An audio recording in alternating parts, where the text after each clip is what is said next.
Oh, baby. Welcome back to Northernlion Plays Slay the Spire. Why do I say, oh, baby? Well, I thought to myself last night, should I play some Smash or, you know what, let's do my Spire homework. Because I've not been playing so well lately in Slay the Spire. And the run was non-recorded, but look at this. The defect.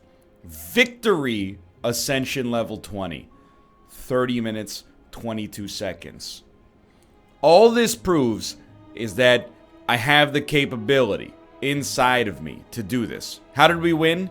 Well, resin, inserter, which gives you orb slots, plus consume plus, and on top of that, a pretty thin deck, so we gain like, you know, 4 focus from bias cognition, 2 focus from defragment, and then just like kept being at +6 or +7 focus as the consume came around. And we lose 3 focus, we gain 3 focus, we get an orb slot, we gain 3, you get the idea. So we're not playing as the defect today, but I did want to show you that just to prove I've been playing in my off time, still trying to get better, still love and Slay the Spire. I kind of hate taking damage early, but to get something good is worth it. Well, it could be worth it, I should say. I gotta tell you, I do love bullet time. And drawing bullet time on your Ring of the Snake turn is very good. I think it's better than Die Die Die. But Die Die Die is also extremely great for elite kills. But it's not that much better than a dagger spray. I mean, it's almost twice as good, but you can only use it once. Some people might think that's a positive, but I mean, I actually don't disagree. But I think you gotta go with bullet time, and the reasoning is extremely simple. With bullet time, we could try to throw some more expensive, and I hate to say it, but in this game, expensive does oftentimes mean better cards into the mix here. Doesn't really matter if we play our other card. We're definitely gonna start a little bit behind the 8 ball. Bullet time doesn't do any damage, it doesn't apply any kind of status effect, and as a result, I'm not going to say that we're like super screwed, but we definitely need to add some more gas as early as possible to this deck if we're going to, you know, realistically make it work even on the first floor here. So I have to do 16 damage, that will not happen, unfortunately. So we're about to take an extra 12 damage. That's something you do not want to happen on your first fight of the game. I think we need a Masterful Stab. Yeah, no, I stand by that. Basically, we want extra damage on the cheap. Now, Masterful Stab is not an expensive card. It costs 0 the first time we use it, hopefully. Well, that time we played 2 defense, because one of our last cards is Masterful Stab. We want to make sure we play that for free instead of having to spend an extra energy. Just to take advantage of that. We are about to take 6 extra damage, and I'm like, oh my god, are we even going to have the chance to make it to a campfire? Legitimately, I've come to realize that something like Deadly Poison is of unbelievable importance early on.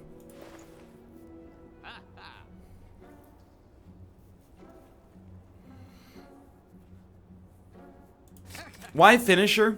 You know what? I'm actually going to throw a Poison Stab in on top of that. My reasoning is on a turn... Oh my god, you can't construct a turn worse than this for Finisher. If we get consistent draw, bullet time, plus a bunch of attacks, plus Finisher is extremely good value for us. So, there you go, and I'm not going to say that we're out of the woods, but we're starting to do some okay damage here, and a regen potion is very nice.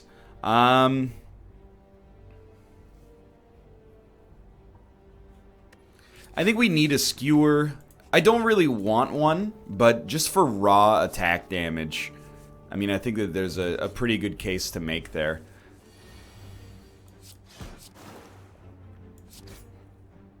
I could hit you for 12, you'll be at 37, then you'll go down to 32. I don't think we should do that. This will take you down to 38, which is just shy of splitting you. And then on this turn,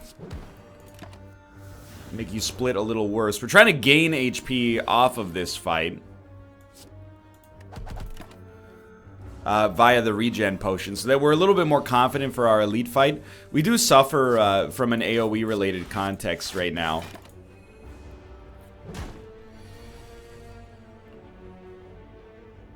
It's a bummer, dude.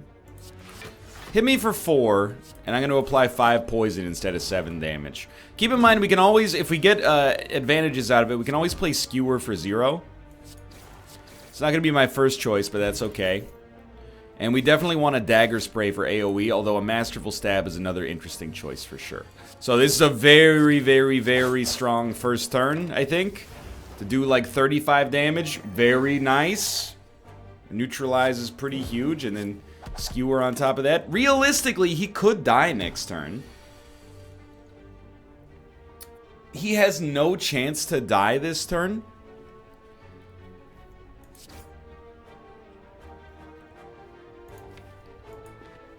I think we have to hit him with a skill. Just to make sure that we only need like 1 attack to kill him next turn. It's amazing, if we'd drawn like slightly differently, we would be sitting pretty right here. Mercury Hourglass is very nice. I don't think I'm going to take any of the rewards. I mean, I just really don't see bullet time being very good, honestly. So, I'm not suicidal, so we'll be skipping that elite fight. And I know we're not upgrading much.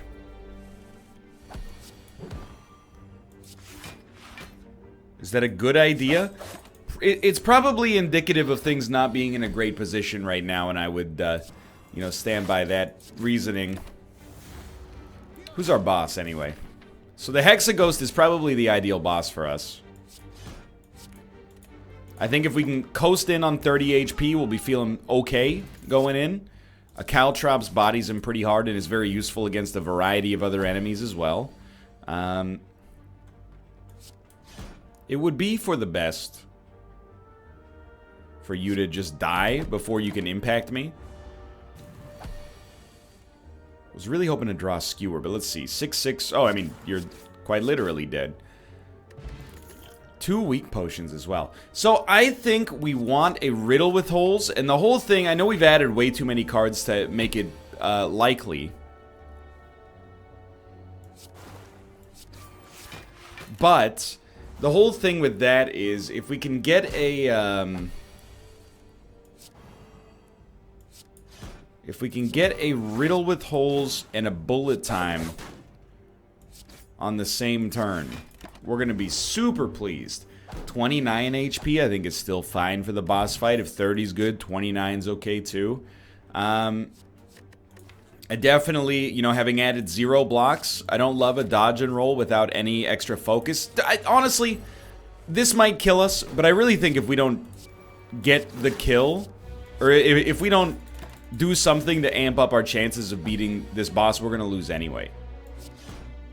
So I think we got to go for some kind of relic, and if, you know, if it screws us, so be it.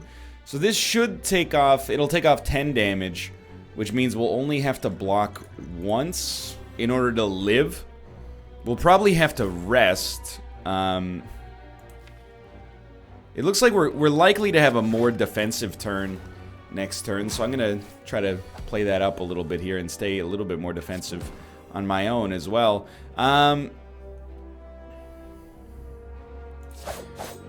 Maybe I'm wrong. This actually seems like a great turn for Finisher. But do we need to play Finisher? You're gonna be at 40 HP and we're gonna draw 2 defends for sure. I think we should actually attack on this turn. So I'm gonna send out a Finisher like that, and then we definitely don't need dodge and roll. I'm just trying to hedge our bets here so that we end up, you know, with a likely opportunity to get a kill within the next 2 turns, and he is dead. So I'd say I planned this pretty well by my own standards. Bag of Marbles, certainly not what I'm looking for, but, you know, life goes on. Hear me out here. I think we're going to die if we rest.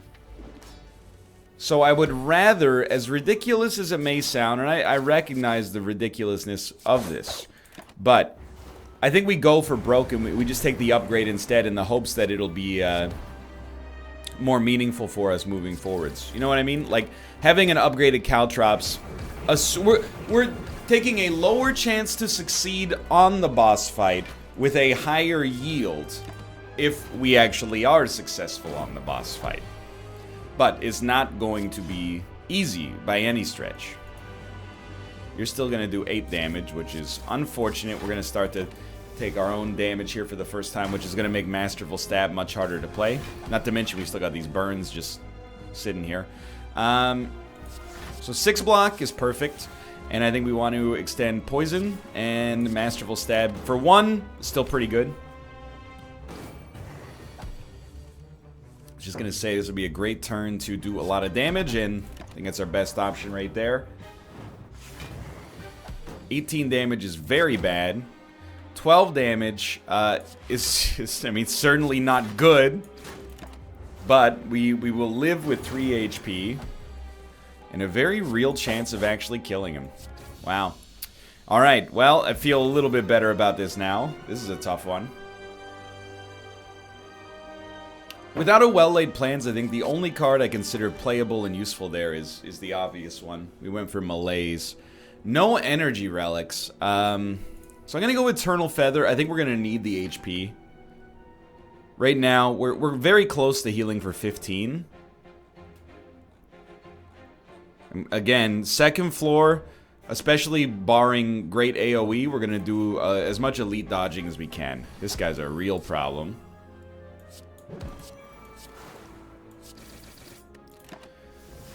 No really game-changing relics so far. And no, I don't know if we have game-changing cards either.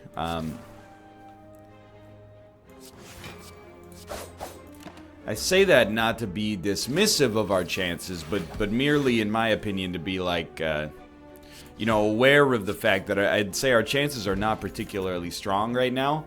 I'll throw a heal hook in. The chance of getting a free attack is pretty useful, and I think we'd love HP, but simultaneously, a Ritual Dagger, if we're able to get it to pop, is a beautiful card. I'm just trying to think. I can do 40 damage. You know, I think we can actually beat the system here and get Ritual Dagger to pop and not have to fight an enemy who's a real pain in the butt. And a burst, I wouldn't necessarily suggest that we got incredible options for it, but there it is. All right. None of the relics are relics I would really consider super amazing.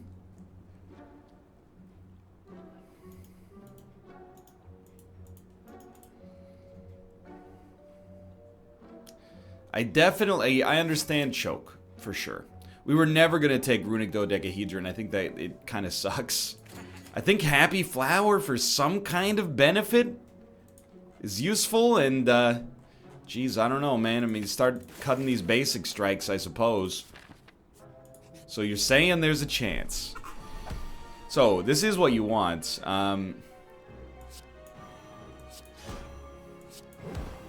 We might as well burst Survivor because we get the extra play out of Choke. It's a really, really strong first turn.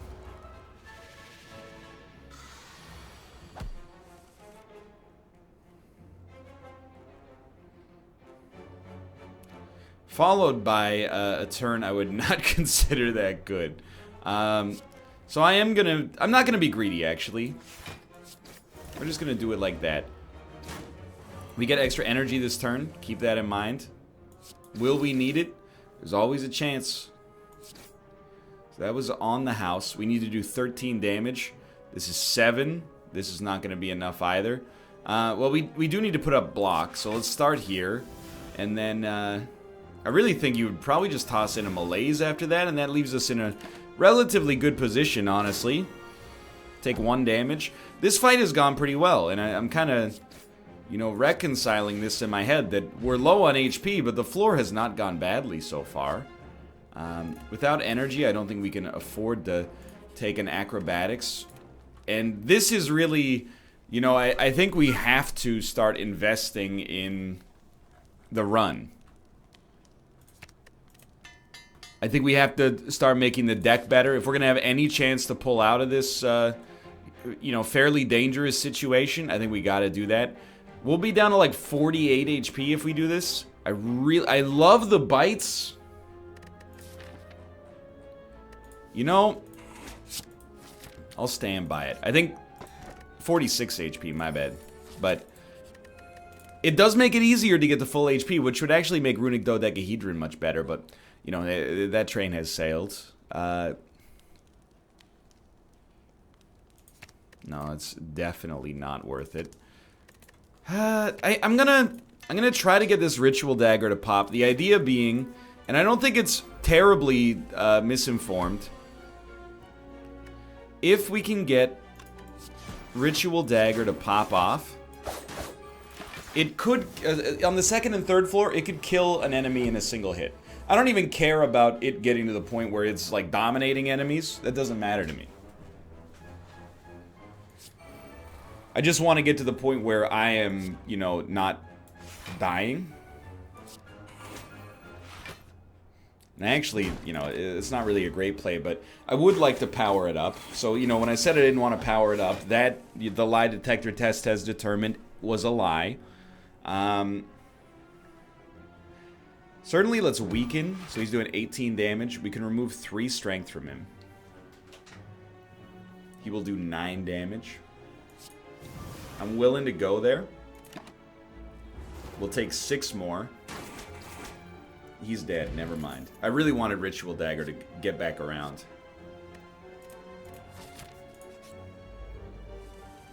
Everything, I am aware, is very tight right now.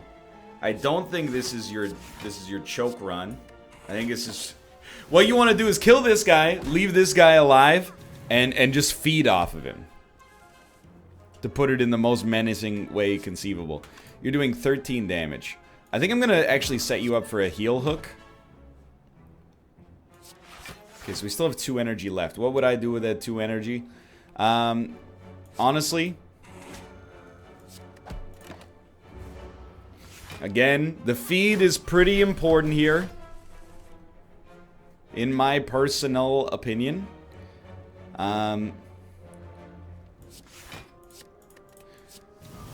We're still taking 2 damage, but he's weak for 2 turns and 2 strength down as well. 25 damage this turn. Obviously terrible. I actually think we've been killed. And we have been. We'll start up another one. This is pretty short. But I did think we were starting to get to where we needed to be there. But yeah, I mean, on A20, short of getting, you know, some kind of... a really, like, leanable combo. A combo you can lean on early. You know, it's going to leave you in a tough spot. I don't know, man. I think maybe you go Storm of Steel. And you have the luxury, maybe we'll call it that, to lean on these... to lean on this as an archetype early, so get an accuracy, you know, get an after image, stuff like that. At least you know where you're headed. So if I kill you, it takes 6 damage off the field, but it will require us to take 7 damage.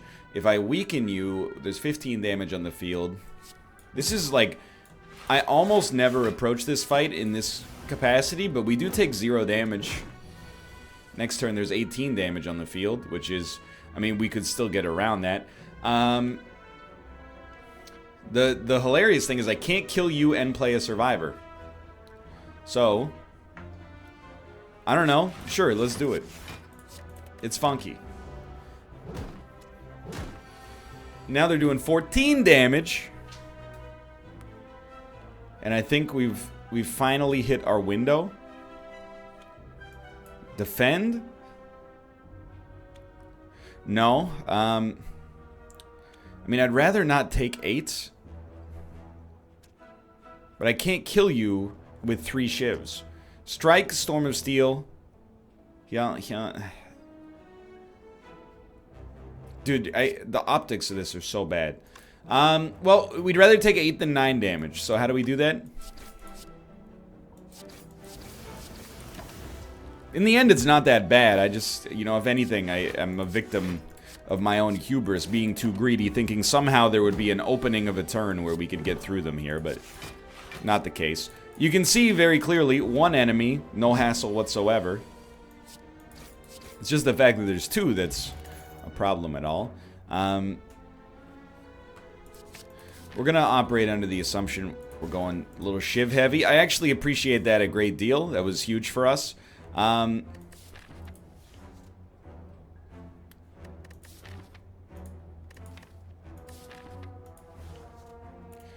thought about the relic. For sure. But basically we got 2 cards upgraded there, which is pretty good.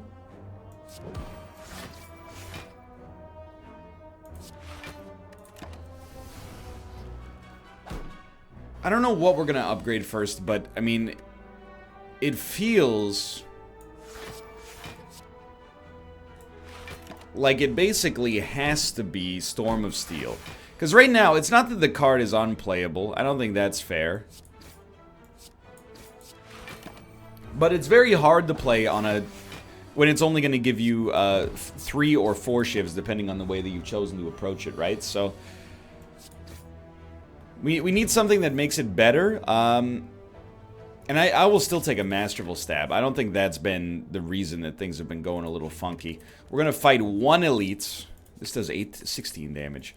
What does an upgraded shiv do? It's either 6 or 7. So realistically, this is like 12 damage up. And I think if we're going to go with that as our methodology... we gotta do it ASAP, right? Storm of Steel is also a skill, which makes it a little harder to play against this guy. But 6. Still got 24 damage output there. This turn we're safe. Next turn we gotta find a way to do 23 damage to him or we'll be killed. I think we just barely got there. Strawberry heals us. I mean, I want to live. But you have to take Envenom. I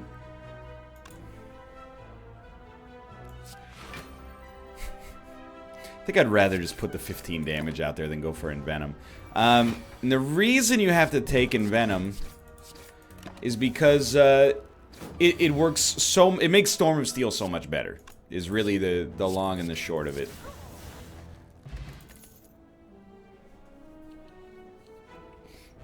I'll take a deflect as well. Now, we're really, I'd like to rest, but we don't really have that luxury. And again, it's just one of those turns where I think Storm of Steel is a little dangerous. You know, there's different kinds of runs in this game. I would definitely say right now this is one of those sorts of runs where, you know, you're really... predominantly concerned about surviving the first floor and hoping you hit your stride on the second floor, which is wishful thinking, but maybe, I mean, you never know, I suppose. Pretty lucky to only be taking 3 damage. For anybody that thinks I've just lost my mind there, we were hit with entanglement, so we were unable to play the attacks we drew. Dash to keep us alive, and I mean, we're just hoping for heals here, because I really do not want to fight an elite.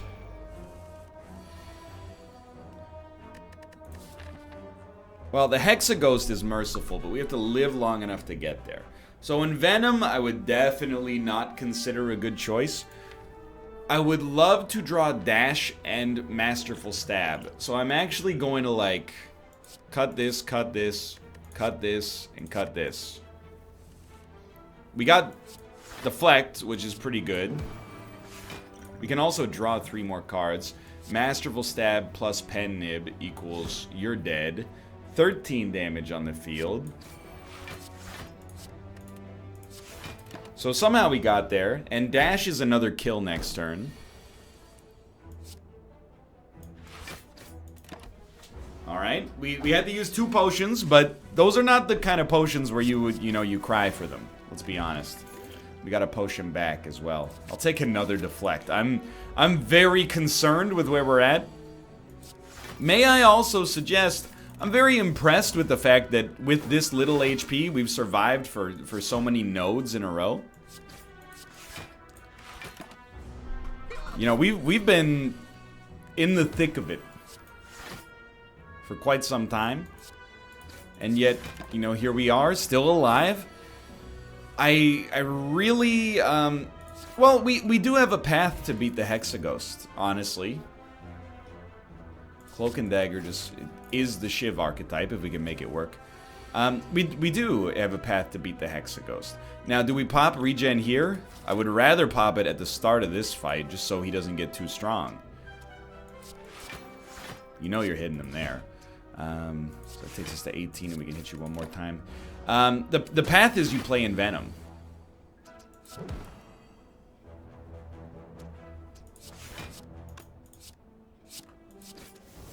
$36 will not split you. That's perfect.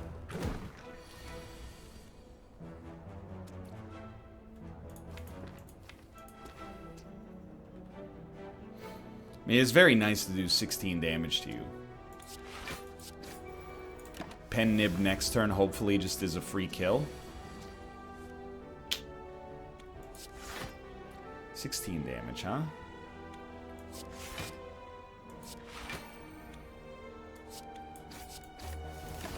I don't know how we've done it, but we're somehow holding somewhat steady here. I'll take 1 damage. That's not bad. Are we gonna rest? This is either my crowning achievement or my greatest misstep. I am not going to rest. Dude, I don't know. The Dex potion is admittedly probably better than the block potion.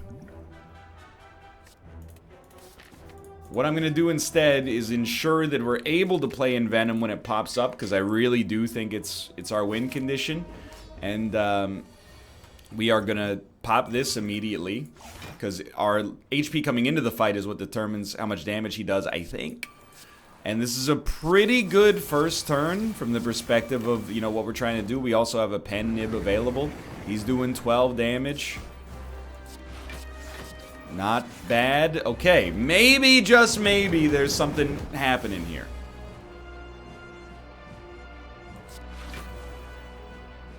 I think I'll play this for the block next turn, which is overkill. Maybe we should keep the poison going.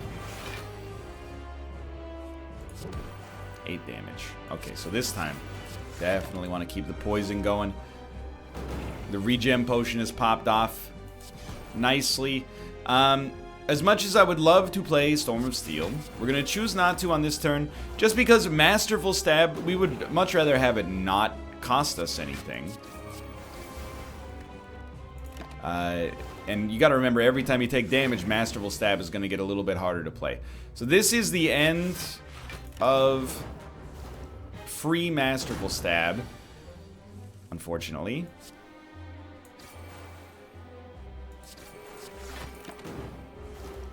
And this is our danger turn. 36 damage. No weakness is terrible. Can we kill him? If we play Storm of Steel, we will have 4 shivs.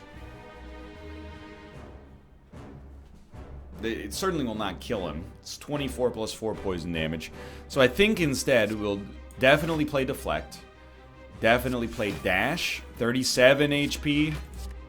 We're still going here. We actually blocked exactly enough, which is surprising.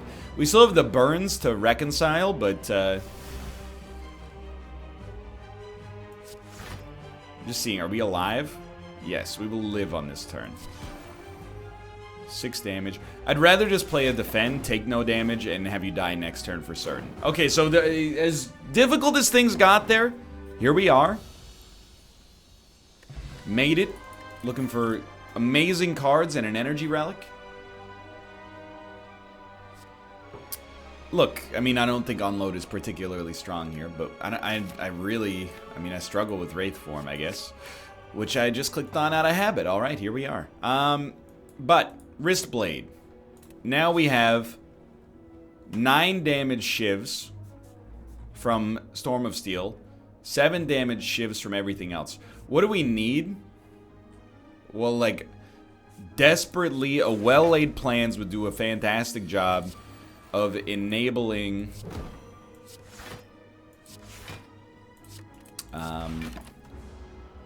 Wraith form, which at the present moment is very tough to justify playing, which is real sick because we drew it. With only 2 turns of intangibility, I don't think we can do it here. So I'm actually just gonna hit you twice to get the poison going. We will take 8, I think. Yeah, 8 damage. You know, our shivs are quite good now.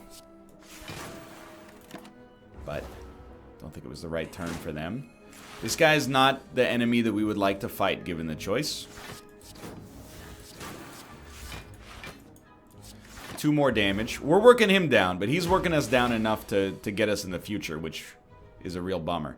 Man, I hate not getting energy relics.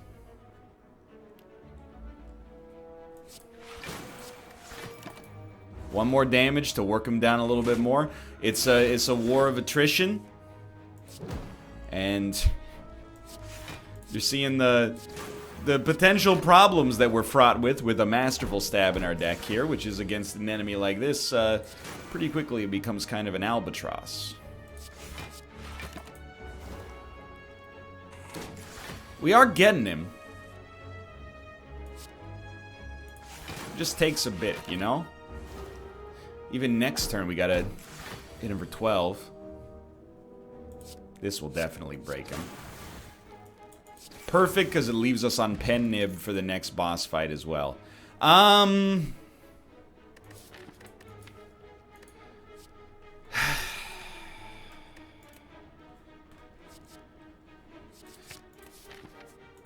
I don't love it. Oh, dude, Juzu Bracelet has actually opened up a very nice path for us, where we can choose to become cursed, or alternatively, I guess, gain 5 max HP at great personal expense, but we know we're not fighting enemies. Just heal me. I know we need a well-laid plans, but we also, you know, need to live, is kind of the real problem here. You gotta pop early. Pop early, pop often on these guys. Certainly, we will engage in an act of cowardice.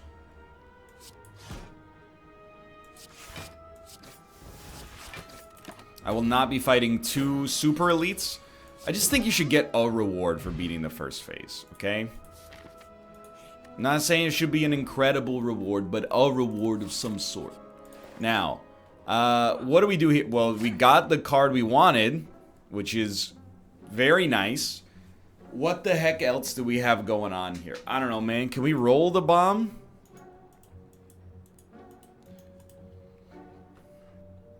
It's not really how this deck's supposed to work. I mean, Masterful Stab, sure. Does it work with Wristblade? I suppose, technically.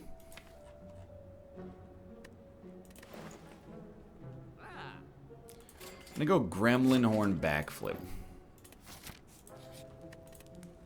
And our first upgrade is actually gonna be Wraith Form. The extra turn that it gives us is a lot of reach. Okay, this is probably the most encouraging relic I've received thus far. This is probably not how I should have used Neutralize, to be fair. But it's highly, highly good.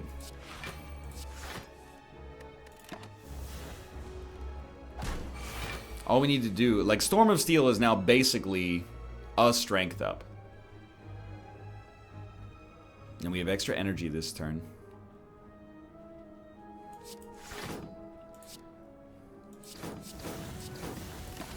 We're still taking 9 damage. Some sort of, like, I'm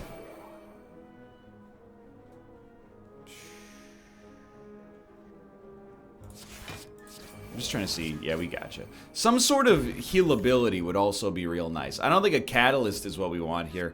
I also, even though we have Wristblade, I don't really believe in the value of a Endless Agony. And that could be idiocy on my part, admittedly. So Cloak and Dagger gets upgraded first, and you might be saying, why not well-laid plans? Well, I definitely agree that well-laid plans is substantially better when upgraded. Very lucky for us there.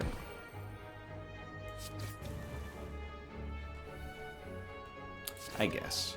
Oh, that, of course, Gremlin Horn. I would never question the efficacy of a well-laid plans after an upgrade. All I would add on top of that is that we only have one card we need to store right now. And that card is extremely obvious. Definitely play Envenom first, by the way. That card is a Wraith form. We're only taking 3 damage. You should be killed next turn. Do we want to play Wraith form on this turn? I don't think we need to. I think instead we can store it. And I don't even think we need to play it on the next turn, but we'll see.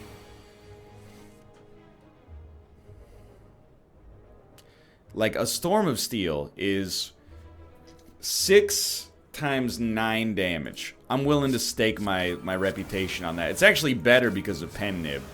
So, we got through that. I understand if Flechettes, but I'm going to keep going with the dodge and roll just because I trust them, you know? We at least got to a strength up. Realistically, that's as good as it was going to get there. We're going to have to rest.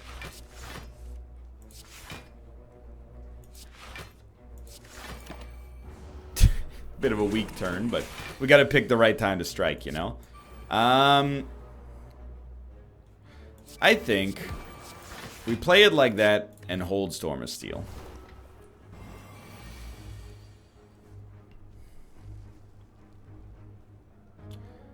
I'm going to ride out the negatives on this run accordingly. I'm telling you, the Storm of Steel is going to get there. It's just going to take a bit.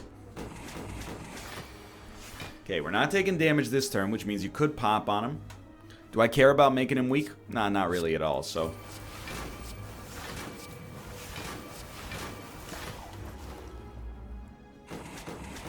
So this is our big turn, basically. And we got there. Do we stand a chance against the boss?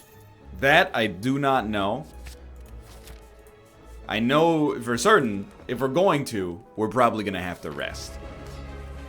No AoE against this guy is a real sincere problem. And to level with you, I would rather have 6 block next turn than do 7 extra damage, or even 10 because of the upgraded Envenom damage to him. And I still don't think we're going to get out of this like scot-free, but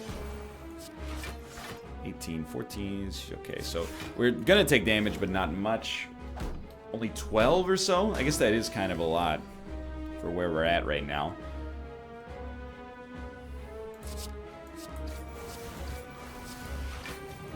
We at least got the strength out of it.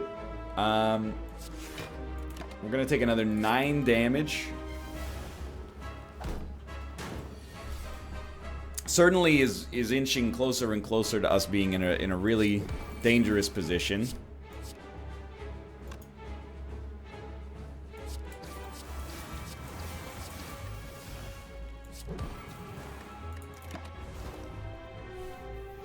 The debuffs here are really bad.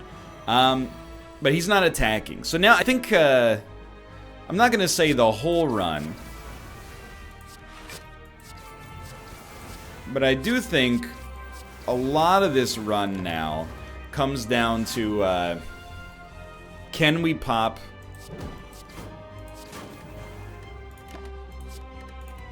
Wraith form at the right opportunity. The right opportunity, by the way, is when we would otherwise die. So maximum damage or maximum block output on this turn is too low. I don't even have to run the numbers. As annoying as it might sound, there is no way we were going to get over that. So we basically have no choice but to pop right now.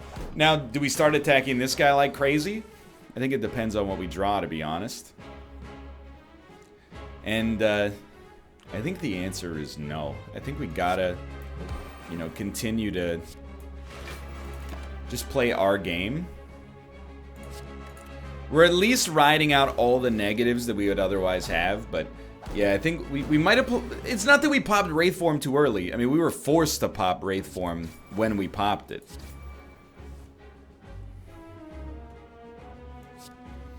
Yeah, gain 1 block next turn. That seems like a wise choice. So now it's like... I mean, if we don't kill this guy, it's over.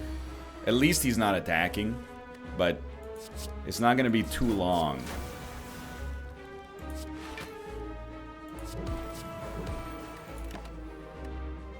I know you're like, what are you doing? There's no point in blocking. We're 4 decks down. We gotta kill him. Can we kill him? No. Now you see the conundrum. Ah! My son, he was so close to death. I'm actually very proud of this run. I think we did better than you would expect. Out of a run that was a little spotty early. Either way, for now, thanks for watching, and we'll be back with a defect. Last defect run I did, off camera, Ascension 20 victory. No promises, but there's a chance. If you enjoyed the episode, click the like button. Helps us a great deal. Of course, subscribe if you want to see more in the future. For now, thanks for watching. I'll see you next time. See ya!